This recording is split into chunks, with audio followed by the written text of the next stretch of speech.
दोस्तों नमस्कार।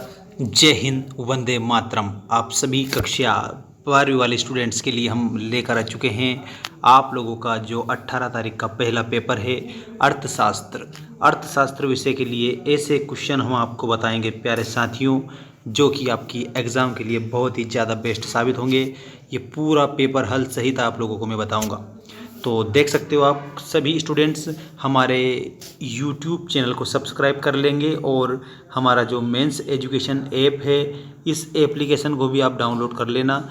चैनल के अबाउट सेक्शन में हमने लिंक दे रखी है। आइए स्टार्ट करते हैं त्रैमासिक परीक्षा का अर्थशास्त्र विषय का मॉडल पेपर हल सहित। दोस्तों इसमें आप लोगों का जो पहला प्रश्न है वो ये रहा आपका पहला प्रश्न। दोस्तों इसमें आप लोगों का पहला प्रश्न जो है यह है, निम्न में से किस अर्थव्यवस्था में निजी क्षेत्र एवं सार्वजनिक क्षेत्र का सह अस्तित्व होता है। निजी क्षेत्र और सार्वजनिक क्षेत्र का जो सह अस्तित्व है दोस्तों, ये आपको मिश्रित अर्थव्यवस्था बताना रहेगा। दोस्तों इसके बाद में आप लोगों का जो नेक्स्ट क्वेश्चन है वो ये रहा, उपभोग की अंतिम इकाई से प्राप्त होने वाली उपयोगिता को कहा जाता है। तो प्यारे विद्यार्थियों इसमें आप लोगों का जो करेक्ट उत्तर है वो हो जाएगा सीमांत उपयोगिता। इसके बाद में नेक्स्ट क्वेश्चन देखिएगा, औसत स्थिर लागत माइनस। तो दोस्तों यहाँ पर औसत स्थिर लागत जो है प्यारे साथियों, इसमें आपको उत्पादन बढ़ाने पर घटती है। तो ये आपका ऑप्शन नंबर फर्स्ट में ही दे रखा है, ये करेक्ट उत्तर के तौर पर आपको बताना रहेगा दोस्तों। ठीक है, इसके बाद में ये देखिएगा आपका अगला प्रश्न, जिसमें कि दिया गया है, पूर्ति में कमी के निम्नलिखित में से कौन से कारण हैं। तो दोस्तों पूर्ति में जो कमी होती है उसमें कारण अगर आपसे पूछा जाएगा तो आप उपर्युक्त सभी बताएंगे, क्योंकि उत्पादन लागत में वृद्धि ये भी कारण है, उद्योगों में फर्मों की संख्या में कमी ये भी कारण है, और स्थानापन्न वस्तुओं की कीमतों में वृद्धि ये भी कारण है। तो आपको उपर्युक्त सभी बताना रहेगा। अगला देखिए, समूह की बनावट पर ध्यान न देना किस अर्थव्यवस्था की प्रमुख समस्या है। तो प्यारे साथियों इसमें आप लोगों का करेक्ट हो जाएगा समष्टि अर्थशास्त्र। और जो समष्टि अर्थशास्त्र है इसमें समग्र का अध्ययन किया जाता है। समष्टि अर्थव्यवस्था में संपूर्ण अर्थव्यवस्था का अध्ययन किया जाता है समष्टि अर्थशास्त्र में। और इसके अलावा याद रखना इसमें संपूर्ण इकाइयों का अध्ययन किया जाता है, ना कि वैयक्तिक का। ठीक, अगला देखिए, राष्ट्रीय आय एक माप है। तो प्यारे साथियों इसका जो आपको करेक्ट उत्तर बताना है देश के कुल उत्पाद की, जो कि आप लोगों का ऑप्शन नंबर फर्स्ट में ही दिया है, ये आपका करेक्ट आंसर हो जाएगा। ठीक, और हम अब बढ़ रहे हैं हमारे नेक्स्ट क्वेश्चन की ओर।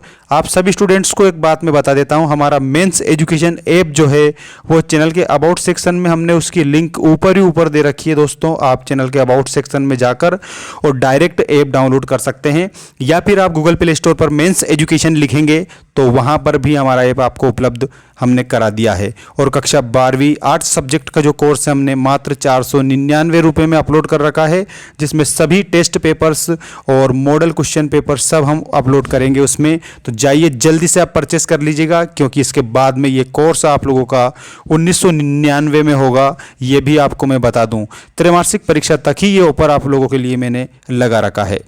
देखिएगा यहाँ पर उपभोग फलन का फलनात्मक जो संबंध है, इसमें प्यारे विद्यार्थियों आय व उपभोग का आपको बताना रहेगा। आय एवं उपभोग का संबंध होता है करेक्ट आंसर के तौर पर। अब इसके बाद में देखिए, रिक्त स्थानों की पूर्ति कीजिए में आपका पहला रिक्त स्थान। दोस्तों इसमें क्या पूछा है उस पर ध्यान देंगे। आय में वृद्धि होने से कुछ वस्तुओं की मांग, तो इसमें आपको लिखना है घट जाती है। क्या होता है? घट जाती है। एवं कुछ वस्तुओं की मांग जो है वो बढ़ जाती है। ठीक, इस प्रकार से घट जाती है और बढ़ जाती है आप इस पहले क्वेश्चन के आंसर में लिखेंगे। क्यों? क्योंकि आय में जब वृद्धि होती है तो कुछ वस्तुओं की मांग में कमी भी देखने को मिलती है और कुछ वस्तुओं की मांग में वृद्धि भी देखने को मिलती है।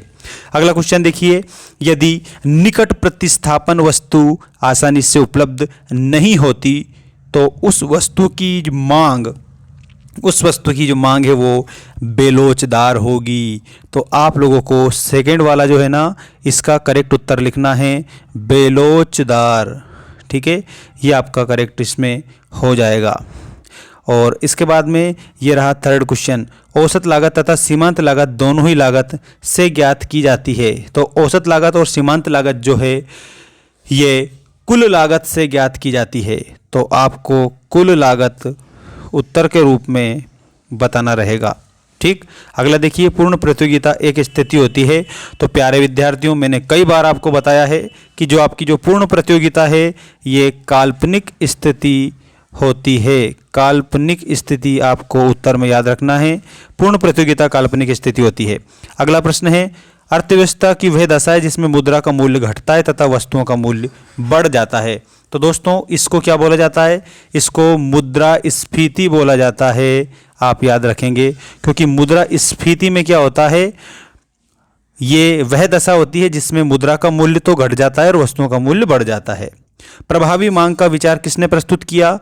तो प्यारे दोस्तों, इसमें कीन्स आप बताएंगे। कीन्स ने प्रभावी जो मांग है उसका विचार प्रस्तुत किया था। आपका 18 तारीख का पहला पेपर है दोस्तों। यहाँ पर आपकी किताब पर आधारित मैं सारी चीज़ें आपको बता रहा हूँ। ये कोई ऐसा नहीं है कि आप ये समझे कि ये पेपर 101% असली है।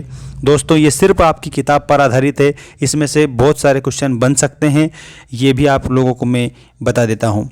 वैसे आपके लिए एक जानकारी है कि किसी भी प्रकार का जो पेपर है वो ऐसे वायरल नहीं होता है।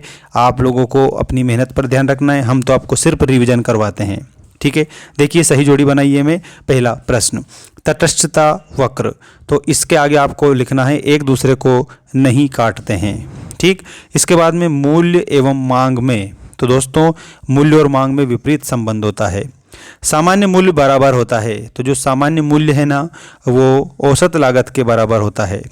वस्तु की पूर्ति का संबंध, तो इसमें वस्तु की जो पूर्ति है उसके संबंध के आगे आप लोगों को करेक्ट उत्तर के रूप में लिख देना रहेगा, और वो ऑप्शन नंबर वस्तु की लागत से हो जाएगा। आधिक्य बजट, तो आधिक्य बजट में आपको लिखना है वे का आय से अधिक होना। प्रतिभूति विनिमय दर, तो इसमें आप stock exchange share will be correct answer, ऐसा आप उत्तर के रूप में लिखेंगे। सारी जोड़ी आपको मैंने बता दी है। अब एक शब्द या एक वाक्य में उत्तर दीजिए वाले क्वेश्चन आपकी स्क्रीन के सामने आ चुके हैं। सभी के उत्तर मैं आपको बताऊंगा एक एक क्वेश्चन के आंसर। देखिए, बजट रेखा का दूसरा नाम क्या है? तो प्यारे साथियों, बजट रेखा को कीमत रेखा भी कहा जाता है। तो आपको उत्तर में क्या लिखना है? कीमत रेखा लिखना है।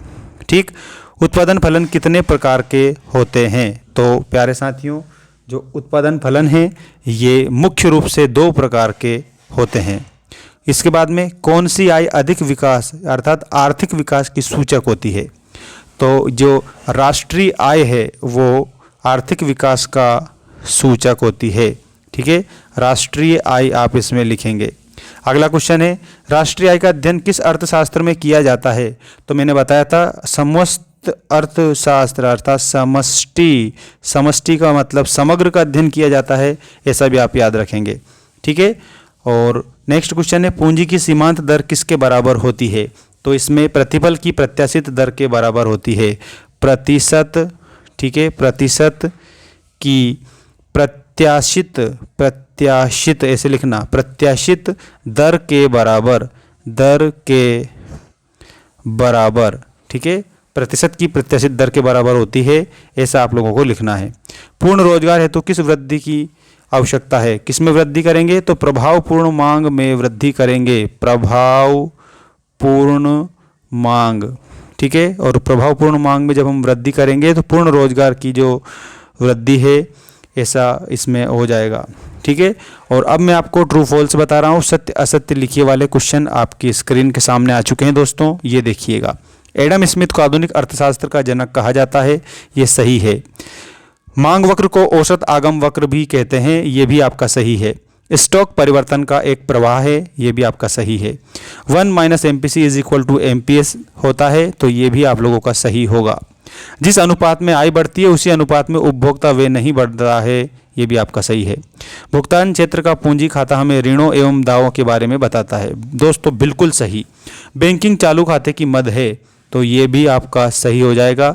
बैंकिंग जो है वो चालू खाते की मद ही होती है। तो इसका मतलब आपको एक बात बता देता हूँ, ये सभी सही है जितने भी आप लोगों को यहाँ पर दिए गए हैं। दोस्तों चैनल को सब्सक्राइब कर लेना, मेंस एजुकेशन एप्लीकेशन को डाउनलोड करना मत भूलना, क्योंकि हम आप लोगों के लिए उसमें कितने क्वेश्चन बना रहे हैं, हम आप लोगों के लिए 200 ऑब्जेक्टिव टाइप क्वेश्चन डालेंगे और इसके अलावा जो मेन क्वेश्चन है वो भी हम उस पर अपलोड करेंगे। तो बिल्कुल आप कक्षा 12वीं वाले आर्ट्स सब्जेक्ट के जितने भी बच्चे हैं सभी कोर्स को परचेस कर लेना मात्र 499 रुपये में। 499 वाला ऑफर सिर्फ त्रैमासिक परीक्षा तक रहेगा, जिसमें भी आपको मैं एक कोड बता देता हूं। आपको कोड डालना है फ्री 99। अगर आप जैसे ही फ्री 99 कोड डालेंगे इसमें आपको डिस्काउंट मिल जाएगा। और अगर आप अमेजन पे से पे करते हो तो इसके अलावा भी आप लोगों को अमेजन से भी डिस्काउंट के रूप में कुछ अंश मिल जाएगा। तो दोस्तों इस ऑफर का ज़रूर लाभ लें और 499 वाला जो कोर्स है आर्ट्स सब्जेक्ट का उसको ज़रूर खरीद लें, क्योंकि आप लोगों की वार्षिक परीक्षा के लिए अब हम धमाल करने वाले हैं। ठीक है, तो मिलते हैं नेक्स्ट वीडियो में। धन्यवाद। जय हिंद, वंदे मातरम।